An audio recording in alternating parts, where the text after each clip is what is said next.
Hello and welcome to News Now. 5 Nigerian soldiers and 4 civilian vigilante support force have been killed and 19 others injured after a clash with the Boko Haram terrorists, the army has confirmed. A statement by army spokesperson Colonel Sani Usman says the attack took place in Damboa local government area of Borno State in northeast Nigeria. Usman said the troops were, however, able to destroy the terrorist gun truck and recovered some weapons and ammunition. He also says soldiers have been mobilized into blocking positions to further neutralize fleeing Boko Haram terrorists. The Human Rights Watch has accused the Nigerian government of not doing enough to protect and uphold the rights of displaced women and girls in the country. The rights group, in a statement, says government officials and other authorities in Nigeria have raped and sexually exploited women and girls displaced by the conflict with Boko Haram. According to the group, the government is not doing enough to ensure that female displaced persons have access to basic rights and services or to sanction the abusers, who include camp leaders, vigilante groups, policemen and soldiers. The Human Rights Watch says the factors responsible for this increase in sexual abuse and exploitation of the female displaced persons includes the issue of insurgency, which has led to the displacement of thousands, and also irregular supplies of relief materials to IDP camps, which has caused these women to go seeking help from persons who tend to take advantage of them. Meanwhile, President Muhammadu Buhari has reacted to the report. The president, in a statement, says he is worried and shocked by the revelations and has ordered the Inspector General of Police Ibrahim Idris and the governors of the affected states to immediately commence investigations into the issue. He also says the findings of their investigations will determine the next course of action for the government and define an appropriate response. The president has also assured that the welfare of the internally displaced persons remains a priority to his government and vowed that the investigations will not be taken lightly.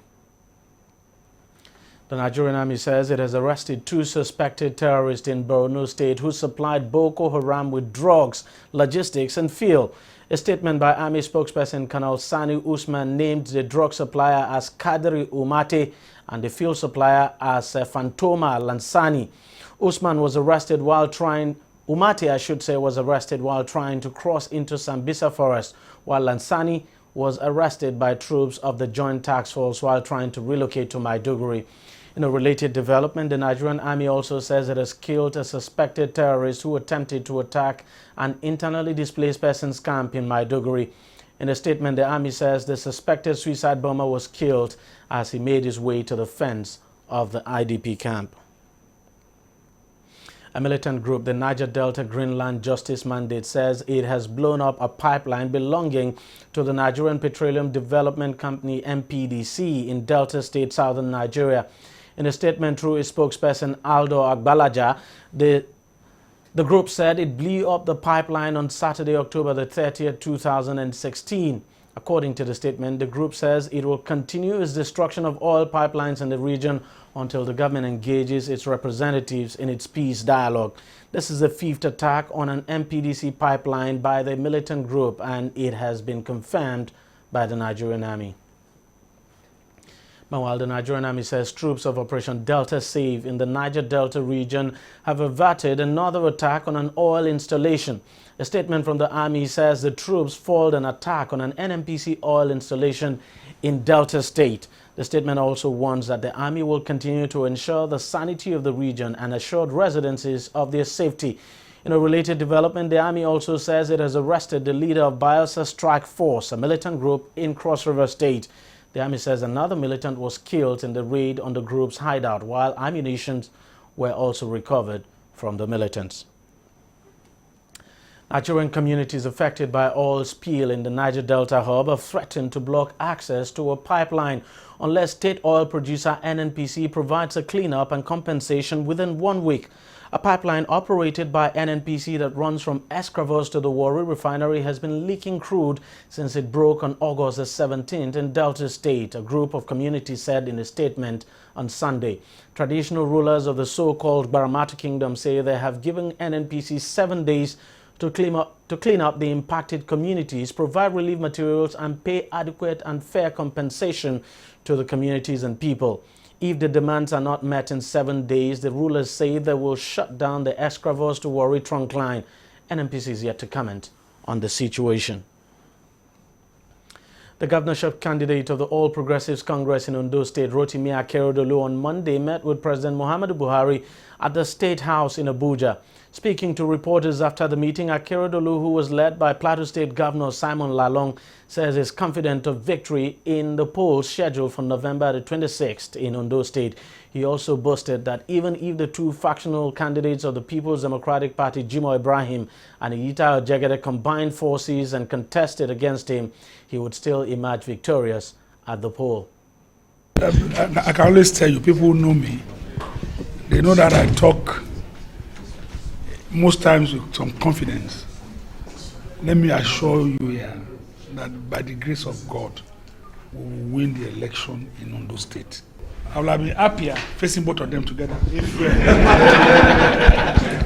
Jimoh Jegede was chosen as candidate and Ibrahim as his deputy. We will still win. So both of them combined with me. You see, Iyita Jegede happens to be a friend. You know, just Jimoh Ibrahim too. Jimoh Ibrahim went to Ife. We've known ourselves for long, so I have no fear about both of them. Both of them, we know that we are going to win this election, and we have no doubt. If it's Jegede, let him come. If it's Jimoh Ibrahim, bring him up. Any of them, we are going to win. Since inception, you knew what happened in Kogi, you knew what happened in Edo. We won the election. It was as if it was going to be very difficult for us. We won the election. Today, again, we are going into Ondo. In Ondo, this one, all the mistakes that we made in other states, we have corrected them, and we are seeing a very smooth election. Not only a smooth election, and then the credibility of the candidate itself is something worth selling. So we have no difficulty of saying and telling you that definitely we are going to win that election in Ondo.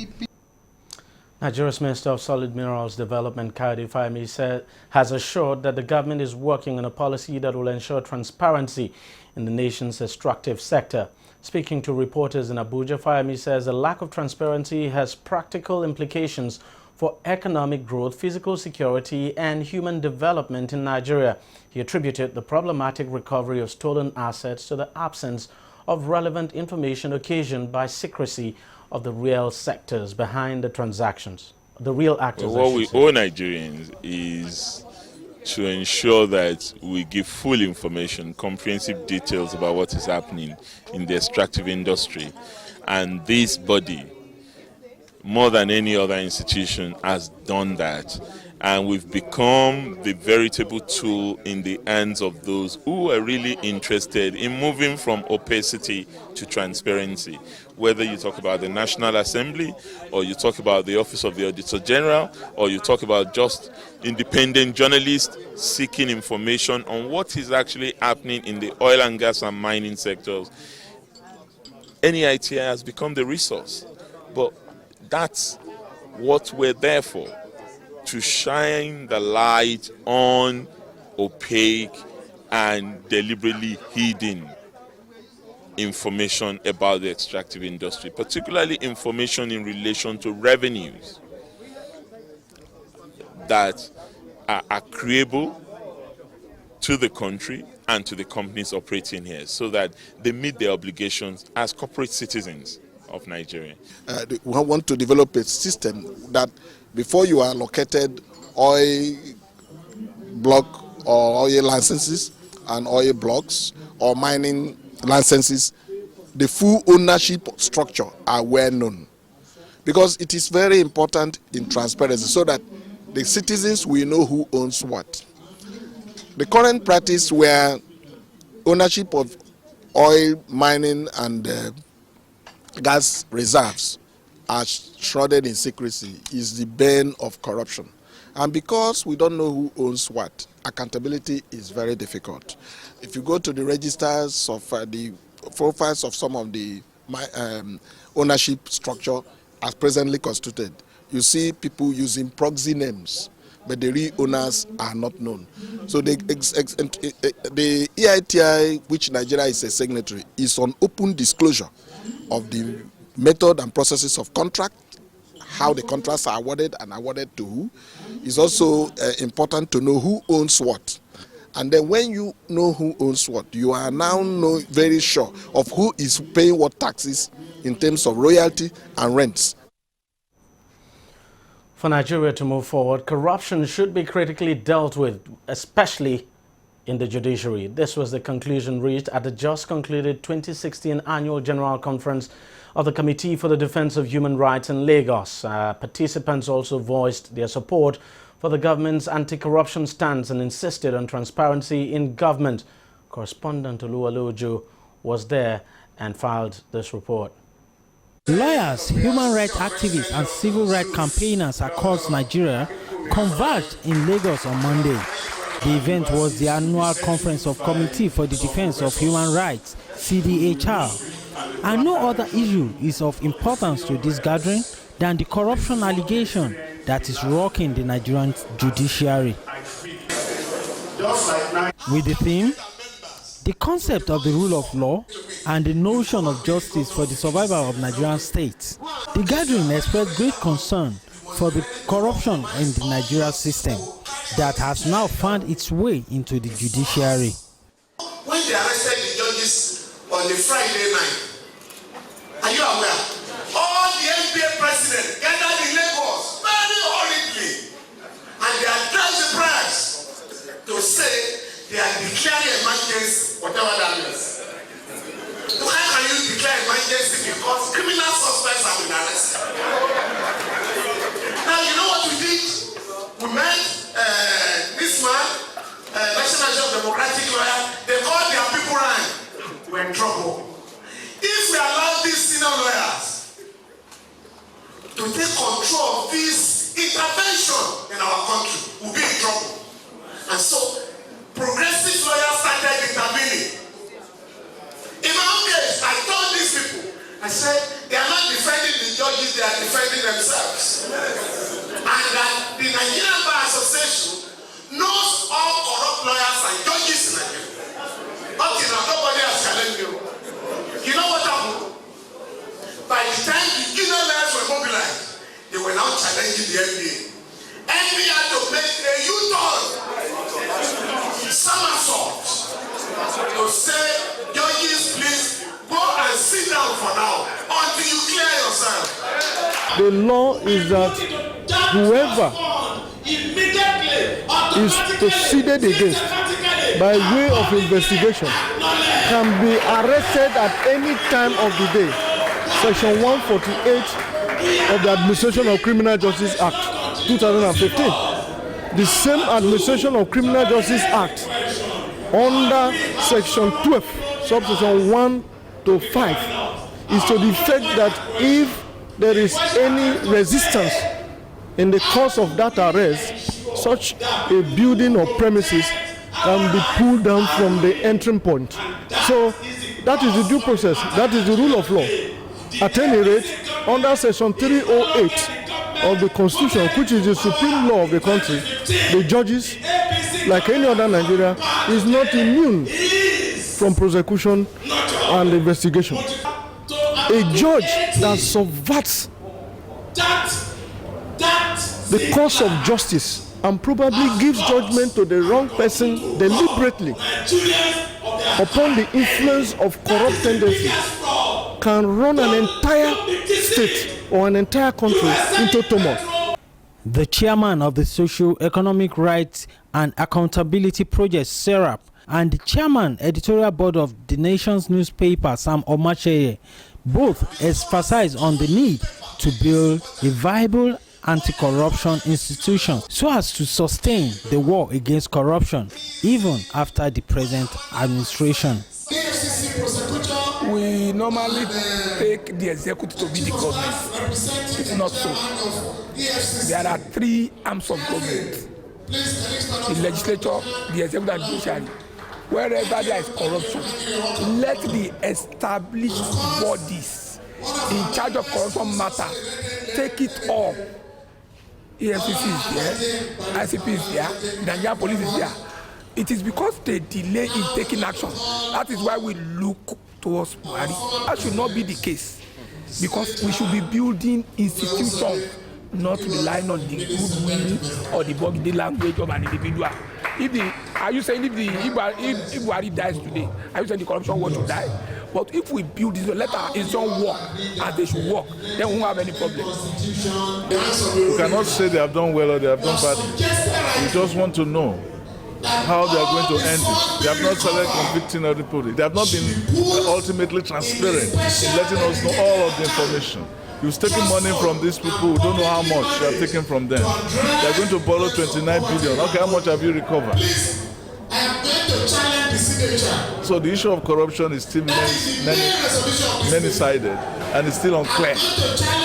At the end of the conference, participants agreed that civil societies and Nigerians should support the fight against corruption and insist on transparency in government. Oluwole Ojo, TV360 News.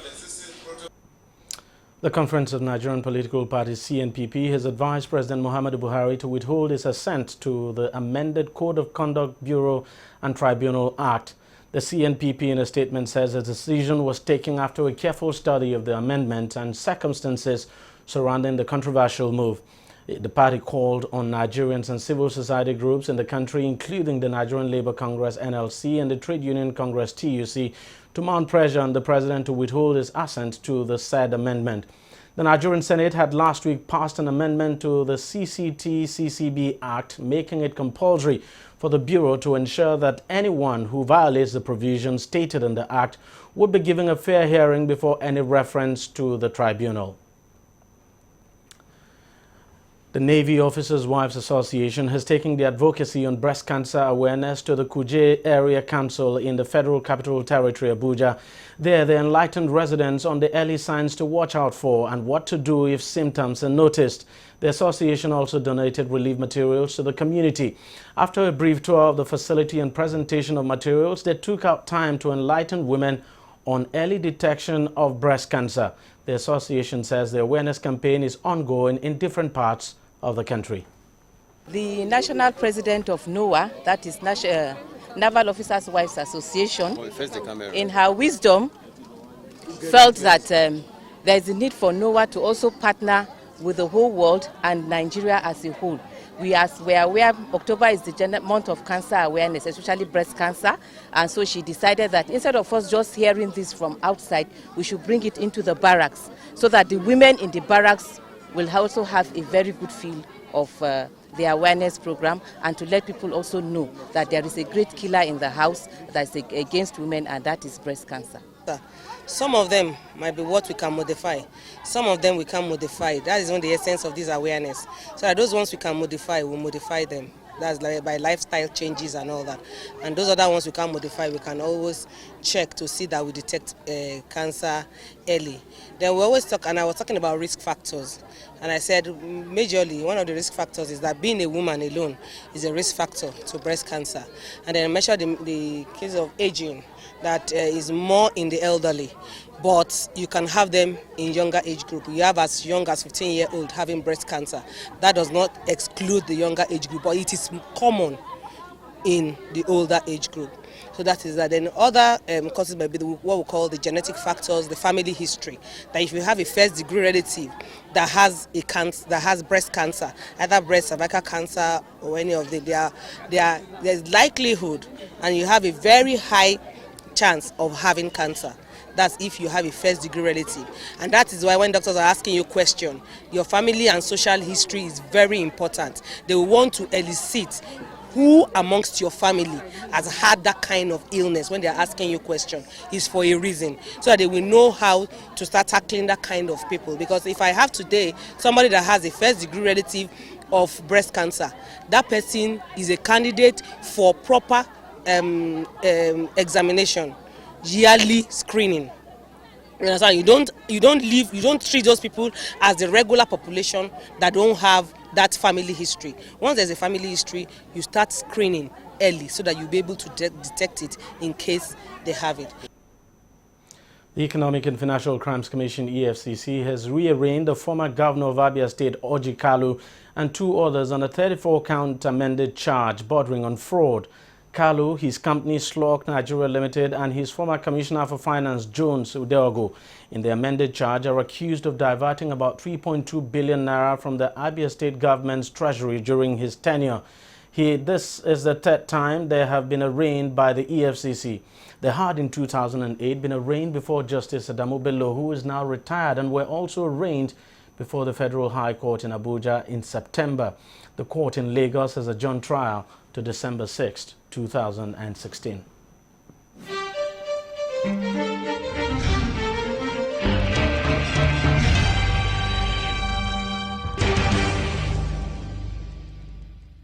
Corruption not in my country. Mr. John! Mr. John! What is it now? What is it now? Please turn down the volume of your music. It's too loud. And how is that your business? It is disturbing me. I can't sleep. And the same way you are disturbing my right to good music and where I enjoy it. What's wrong with you? Is there another person complaining? Maybe we thought that you have lost your mind. Are you having a party? I'm just respecting you, sir. You remember I paid my husband too. You will not understand why we are complaining because you do not care about other people except yourself. Look, the transformation we need in this country begins in this compound. Yes, now. From you, and I. This your selfishness is an offshoot of corruption. And corruption not in my country. Go to your bank. Corruption not in my country.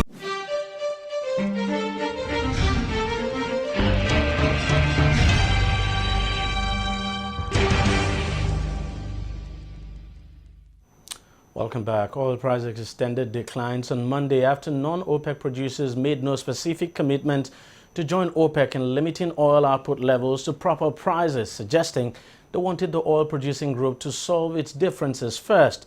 Brent crude was at $49.36 a barrel, while U.S. crude was at $48.50 a barrel. Now, officials and experts from OPEC countries and non-OPEC nations, including Azerbaijan, Brazil, Kazakhstan, Mexico, Oman, and Russia, met for consultations in Vienna on Saturday and only agreed to meet again in November before a scheduled regular OPEC meeting on November the 30th to cut production. South Africa's state prosecutor has dropped fraud charges against Finance Minister Pravin Gordhan in the latest twist in a police investigation that has rattled financial markets in the country. The rand gained as much as 1.6% against the dollar, while bonds firmed as the head of the National Prosecuting Authority, Sean Abrahams, read his decision at a media conference in the capital, Pretoria. Gordhan was due to face charges in court on Wednesday that he fraudulently approved early retirement for a deputy tax commissioner and rehired him as a consultant, costing the Revenue Service 1.1 million rand. The minister, who is widely respected in financial markets, said the accusations were politically motivated. Italy's most powerful earthquake since 1980 has left more than 15,000 people homeless, according to the country's Civil Protection Agency. No one was killed in Sunday's quake, but 20 people were injured, and there's extensive damage in and around Norcia. The 6.6 magnitude quake struck the central region, where nearly 300 people were killed by a quake in August. Prime Minister Matteo Renzi is due to chair a meeting of his cabinet to discuss emergency reconstruction. To sports now, Super Eagles coach Gernot Rohr has named a 24-man squad for the Super Eagles' second World Cup qualifier against Algeria. The squad includes regulars like Arsenal's Alex Iwobi, Manchester City's Kelechi Iheanacho, Captain Mikel Obi, Lazio's Ogenyi Onazi, and Leicester City's Ahmed Musa. Striker Odion Gallo ends a recall to the squad after missing the last match to attend the burial of his father, while Chelsea's Victor Moses gets another chance to impress the coach after pulling out of the last squad through injury. Rio 2016 hero Etebo Ogenekaro also gets a first chance to impress the new coach alongside Israel-based John Ogu. Nigeria's next match is against Algeria on November the 12th. The Supreme Court of Nigeria has dismissed the judgment of a lower court relisting Chris Giwa's case against the Amaju Pinnick-led NFF board. Nigeria's football was divided into two factions following a federal high court order which sacked Pinnick as NFF president. The move caught the wrath of FIFA, who threatened sanctions on Nigeria if the court ruling was obeyed. The Pinnick-led board, however, appealed the judgment and have now won its case at the Appeal Court and Supreme Court. Real Madrid and Wales forward Gareth Bale has extended his contract with the Spanish Giants until 2022.